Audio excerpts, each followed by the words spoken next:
सरपंच जी, मेरी मदद कीजिए। मेरा भाई बहुत बीमार है। वेद जी ने कहा है कि उसे बचाने के लिए 200 सोने के सिक्के चाहिए। अरे तुम पागल हो गई हो क्या? तुम्हें कोई एक सिक्का भी क्यों देगा? ये मेरे भाई की जिंदगी का सवाल है सरपंच जी। सरपंच, जो बेहद धूर्त और स्वार्थी स्वभाव का आदमी था, हंसकर बोला, अगर तुम्हें अपने भाई से इतना ही प्यार है तो जा रहस्यमयी जंगल की गहराई में, वहीं से वह जड़ी बूटी लेकर आ। वो तो तुम्हें मुफ्त में मिल जाएगी। नहीं तो जाकर खुद ही ले आ। गीता का मन टूट गया। वह सिर झुकाकर चुपचाप घर लौट आई। घर पहुंचकर उसने सारी घटना गंगा मौसी को बता दी। गीता, बोल से भी जंगल मत जाना। वहां जो गया है वह लौटकर नहीं आया। अगर तुम चली गई तो तुम्हारे भाई का क्या होगा? एक काम करो, राजमहल जाओ, राजा विक्रम सिंह से मदद मांगो, वे जरूर कुछ करेंगे। अगली सुबह गीता महल पहुंची। राजा विक्रम सिंह दरबार में गहरी सोच में बैठे थे। गीता सारी घटना बताते हुए बोली, महाराज, मेरे भाई की जान पर बनी हुई है, कृपा करके मेरी सहायता कीजिए। अरे दूर हट जाओ यहाँ से, चली जाओ यहाँ से। हमारा बेटा अजय उस जंगल में गया और वापस नहीं आया। हम पहले ही परेशान हैं। अभी हम किसी की मदद नहीं कर सकते। जाओ, यहाँ से जाओ। राजा के शब्द सुनकर गीता की आंखों से आंसू छलक पड़े। पहरेदारों ने उसे दरबार से बाहर निकाल दिया। गीता घर लौट आई और सूरज बुरी तरह खांस रहा था। चिंता मत करो मेरे छोटे भाई, तुम्हारी बहन तुम्हें बचाकर ही दम लेगी, चाहे मुझे अपनी जान क्यों ना देनी पड़े। वह जड़ी बूटी लेकर आऊंगी, अब किसी से कोई मदद नहीं मांगूंगी। दीदी, आप जंगल मत जाओ, वहाँ से कोई वापस नहीं आता। दीदी, आप जंगल मत जाना। डर मत सूरज, तेरी बहन को कुछ नहीं होगा। मुझे ऊपर वाले पर पूरा भरोसा है। अगली सुबह गीता अपने भाई का माथा छूती है और अकेली जंगल की ओर निकल पड़ती है। घंटों चलने के बाद गीता रहस्यमय जंगल की सीमा तक पहुंची। चारों ओर धुंध थी। अचानक उसके कानों में एक आवाज गूंजी, आगे मत बढ़ो वरना लौट नहीं पाओगी। गीता ने पीछे मुड़कर देखा। पैर के नीचे एक साधु बैठा था। आंखें बंद किए गीता उसके पास पहुंची। साधु महाराज। साधु ने धीरे धीरे आंखें खोली। गीता को देखते ही उसके चेहरे पर विस्मय फैल गया। आखिरकार तुम आ ही गई। तुम जंगल की गहराई में जा सकती हो और केवल तुम ही हो जो इसका अंत कर सकती हो। आप क्या कह रहे हैं? मैं कुछ समझ नहीं पा रही हूँ। क्या तुम्हें रात में अजीब सपने नहीं आते? क्या तुम खुद को एक राजकुमारी के रूप में नहीं देखती? क्या तुमने सपने में एक स्त्री को नहीं देखा जो बंदी गृह में कैद है, हाथ में चांदी का खंजर लिए? क्या उसकी आंखों में तड़प नहीं देखी तुमने? आप मेरे सपनों के बारे में इतना सब कैसे जानते हैं? क्योंकि तुम ही हो पातालोक की राजकुमारी जो केवल इसका अंत करने के लिए इस धरती पर जन्मी हो। आप क्या कह रहे हैं? मैं सच कह रहा हूं बच्चे। मैं कोई आम साधु नहीं बल्कि पातालोक का नवाजी हूं। सालों पहले मैं तुम्हारे ही महल का राजगुरु था। सालों से तुम्हारा ही इंतजार कर रहा था। आज नीति तुम्हें यहाँ ले आई है। फिर साधु ने मंत्र पढ़कर गीता को उसका पुराना समय दिखाया।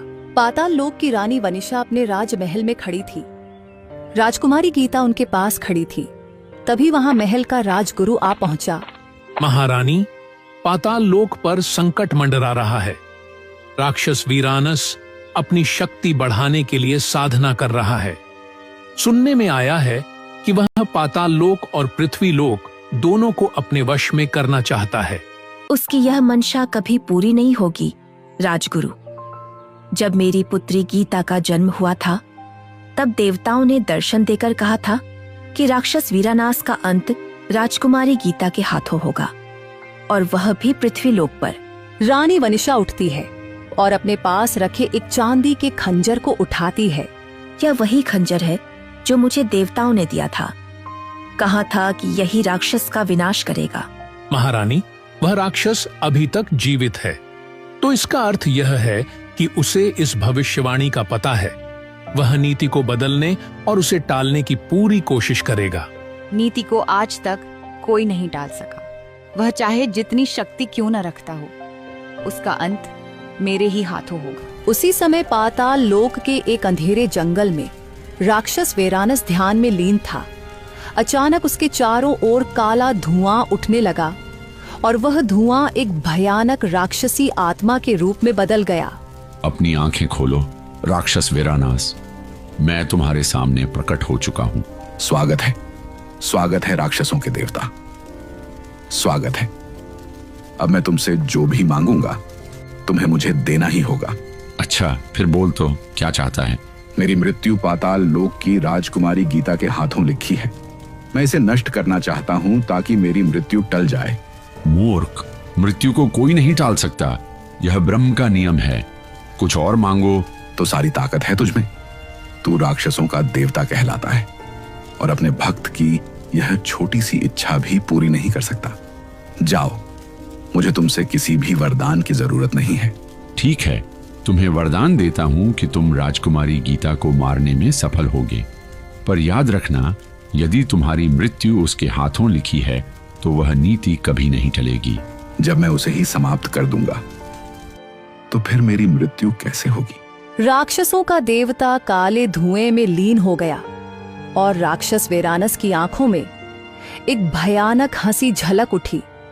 अचानक महल का आकाश अंधकार में डूब गया। राक्षस वेरानस काले बादलों में लिपटा सिंहासन कक्ष में प्रकट हो गया। रानी वनेशा, राजकुमारी गीता और राजगुरु स्तब्ध रह गए। राक्षस वेरानास, तुमने अपने अंत को बुला लिया है। अंत मेरा नहीं रानी, अब तुम्हारी पुत्री का अंत होगा। अगर तुम वास्तव में शक्तिशाली हो तो सामने आओ, मैं एक कदम भी पीछे नहीं हटूंगी। सामना? तुम ही मेरी मृत्यु का कारण बनोगी, है ना? तो अब देखो मेरी शक्ति का असली जादू। फिर उस राक्षस ने अपने जादू से राजकुमारी पर अपने हाथ से शक्ति डाली, जिससे वह वहीं पर ही जलकर भस्म हो गई। फिर पूरे महल में सन्नाटा छा गया। नहीं, यह संभव नहीं है। तुम मेरी पुत्री को नहीं मार सकते। देवताओं ने कहा था कि मेरी मृत्यु तेरी पुत्री के हाथों होगी और यह खंजर तुझे मेरे अंत के लिए दिया गया था। अब देख, तेरी पुत्री राख बन चुकी है।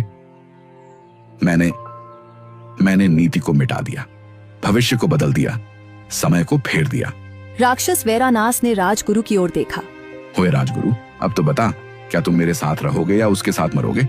राजगुरु ने अपनी आंखें बंद की और एक तेज चमक के साथ वहां से गायब हो गए। अगली ही पल रानी को कैद कर लिया। उन्हें लोहे की जंजीरों में बांध दिया गया। गीता अचानक होश में आ गई। उसके चेहरे पर आंसू थे और मन में अतीत की सारी यादें लौट आईं। अब उसके सामने वही साधु खड़ा था, पाताल लोक का राजगुरु, जो वर्षों से उसकी प्रतीक्षा कर रहा था। मुझे सब कुछ याद आ गया राजगुरु, सब कुछ। मुझे पता था कि यह क्षण अवश्य आएगा। जब राक्षस वेरानास ने तुम्हें जलाकर राख कर दिया था, तब मैं भी भ्रमित हो गया था कि देवता कैसे गलत हो सकते हैं। फिर मुझे एहसास हुआ कि तुम्हारा दूसरा जन्म अवश्य होगा, क्योंकि तुम्हारे ही हाथों उसका अंत लिखा गया है। अब मुझे कुछ समझाने की आवश्यकता नहीं राजगुरु, मैं उसे खोजूंगी और उसका अंत कर दूंगी। उससे पहले तुम्हें उस खंजर को पाना होगा जो अभी भी तुम्हारी मां यानी पाताल लोक की रानी के पास है। चलो गीता, मेरे साथ चलो, आओ। राजगुरु ने अपना दायां हाथ उठाया और रंग बिरंगी किरणें चारों ओर फैल गईं। पलक झपकते ही वे दोनों पाताल लोक के महल में पहुंच गए।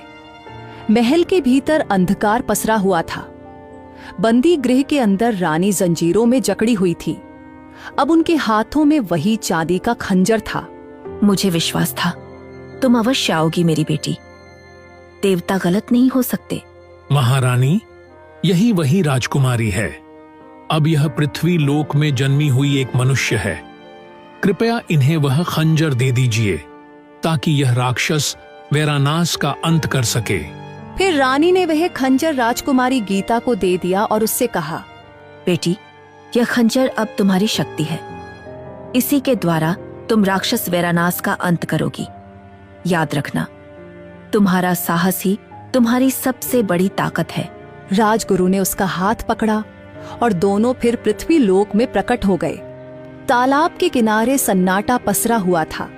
चारों ओर खड़ी पत्थर की मूर्तियां हवा में भी भय का आभास करवा रही थीं। यह तो हमारे राज्य के राजकुमार सूरज हैं। हाँ, यही वह स्थान है जहाँ जादूगर राक्षस वेरानास का वास है। सावधान रहना राजकुमारी। राजगुरु के इतना कहते ही वह राक्षस अचानक प्रकट हो गया। असंभव, असंभव। तुझे तो मैंने पहले ही राख कर दिया था। फिर यह कैसे हो सकता है? तेरी यही भूल थी राक्षस वेरानास। तूने नीति को चुनौती दी और नीति तुझसे बड़ी है। यह वही राजकुमारी है जो अब मनुष्य बनकर लौटी है तेरे अंत के लिए। राजगुरु के इतना कहने पर गीता ने खंजर को ऊपर उठाया और राक्षस पर हमला कर दिया। वो राक्षस वहीं जलकर भस्म हो गया और जो सभी लोग पत्थर की मूर्ति बन चुके थे वे सभी पहले की तरह ठीक हो गए। फिर गीता ने उस जंगल से वह रहस्यमयी जड़ी बूटी ली और उसे लेकर अपने घर चली गई। फिर उसने वह जड़ी बूटी पानी में घोलकर अपने छोटे भाई को पिला दी, जिससे उसका छोटा भाई पूरी तरह ठीक हो गया। फिर कुछ देर बाद पाताल लोक की रानी वनीशा, जो गीता की माँ थी, वह उसके घर आ गई और आकर उससे कहा, बेटा गीता, अब से मैं तुम्हारे साथ ही पृथ्वी लोक में रहूंगी। माँ, यह तो बहुत खुशी की बात है। आप हमारे साथ यहीं पर रहेंगी। फिर वे सब हंसी खुशी अपनी जिंदगी बिताने लगे।